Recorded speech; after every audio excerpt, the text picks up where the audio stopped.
Alors, bienvenue à vous. Quelques petites réflexions de quoi vous faire travailler dans le bon sens. Comment cela se fait que donc aujourd'hui nous avons affaire à une population, comment dire, plutôt non, à un gouvernement, parce que c'est ça qu'il s'agit, à un État et à un gouvernement grec, donc pour ne pas le nommer, qui en fait fait la guerre à ses voisins, mais nous on les aime beaucoup donc c'est pas grave. Mais comment cela se fait que il y a toujours eu une discrimination exagérée et prononcée envers les Albanais qui précisément ont dû changer de nom, etc., etc., suite à la création de cette aberration de l'histoire moderne. Et du coup, quand en fait, dans les archives,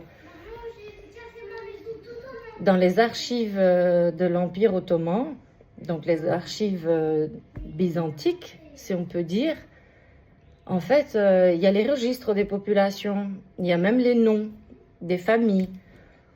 Et du coup, une historienne albanaise qui est superbe, Elena Kotsachi, a publié un certain nombre de livres très, très brillants, très pointilleux, dans le sens de toute cette vérité, parce qu'elle elle enseigne dans différentes facultés et c'est une femme brillante, bref. Et en fait, elle a publié donc ces registres où on a le nom des familles et du coup, c'est trop drôle parce que c'est tous des noms albanais, quoi. À Athènes, évidemment, Péloponnèse, n'en parlons pas, parce que le Péloponnèse, encore une fois, ben, c'était des Albanais, quoi. Ouais. Mais les Albanites, c'est toujours des Albanais.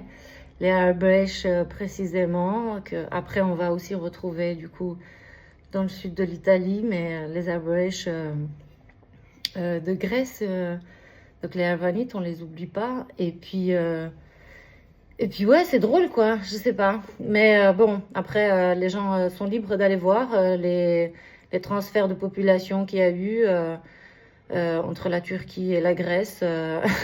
Mascarade. Mais bon, ça n'a pas changé les choses, parce qu'il y a toujours une forte population qui, évidemment, est ignorée de l'État grec. Et c'est pas grave, puisque la vérité ressortira. Mais ce que je voulais évoquer ici aussi, c'était le nom, par exemple. Le nom de Sparte. C'est intéressant parce que, en fait, Sparte, en grec, donc c'est Sparte. Sparte, pas Sparte, donc ça veut dire les premiers. C'est bizarre. Ouais, parce que évidemment, on est dans un cul-de-sac si on commence avec l'étymologie.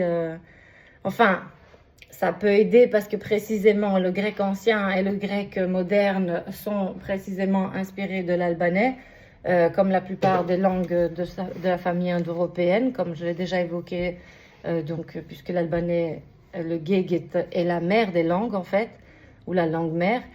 Et du coup, ça m'amène quand même à évoquer quelque chose de très important.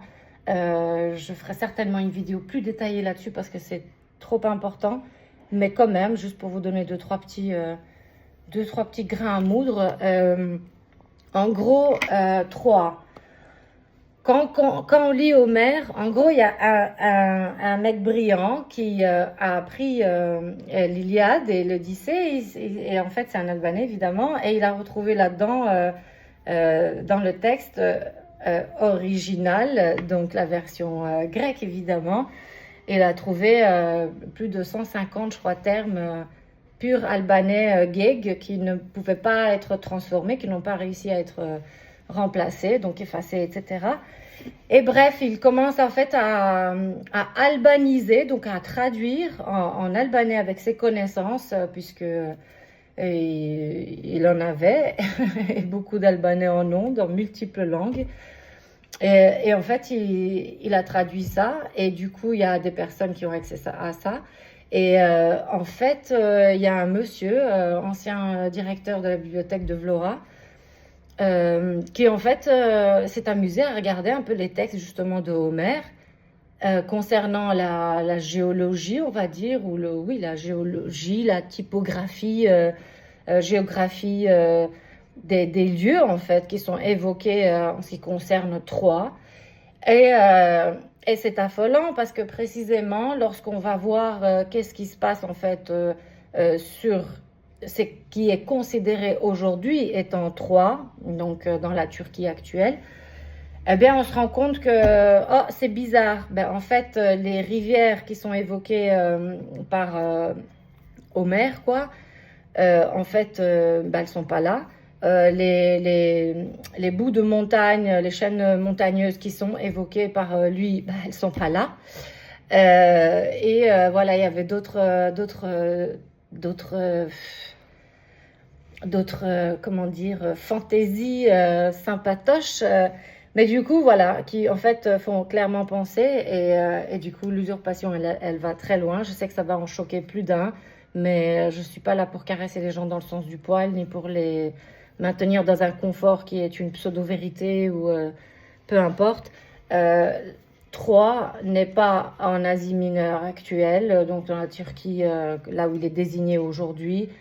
Troie n'a jamais été là. C'est étendu jusque-là, si on veut, parce que précisément les Dardanes, les Illyro-Dardanes s'étendaient précisément jusque-là, puisque c'était des dynasties et des clans qui étaient extrêmement forts, solidaires, condensés, tout ce que vous voulez, puissants, blabla et tout. Tout ça pour dire que la Troie qui a été désignée là-bas, ce n'est pas la Troie qui est désignée par les écrits antiques.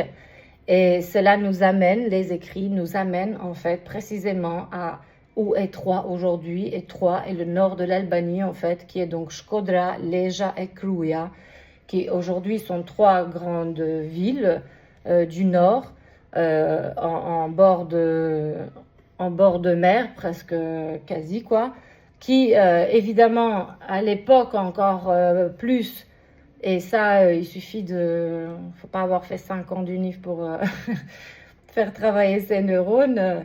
Ces trois villes qui aujourd'hui sont un peu plus éloignées, c'est évident qu'elles étaient plus proches à l'époque. Il suffit de compter le nombre de châteaux sur les collines on n'imaginerait même pas quelqu'un y aller. Bah, si aujourd'hui c'est des espaces de randonnée, bienvenue. Allez visiter les châteaux qui évidemment sont avant l'époque romaine et du coup il y a même les pierres, parce qu'encore une fois ça va très loin quoi. Les pierres cyclopiques sont là pour en témoigner, donc c'est pas juste c'est pas de l'ethnocentrisme, parce que ce qui est drôle encore une fois c'est que les Albanais, donc qui sont autochtones, ont la particularité d'être traités d'ethnocentristes, mais allô en fait les gars, précisément c'est pas qu'on est ethnocentriste, c'est qu'on est l'histoire même en fait. Donc on va pas se laisser juste laver le cerveau par voilà c'est des belles fantaisies, c'est des belles histoires, mais c'est pas les faits en fait.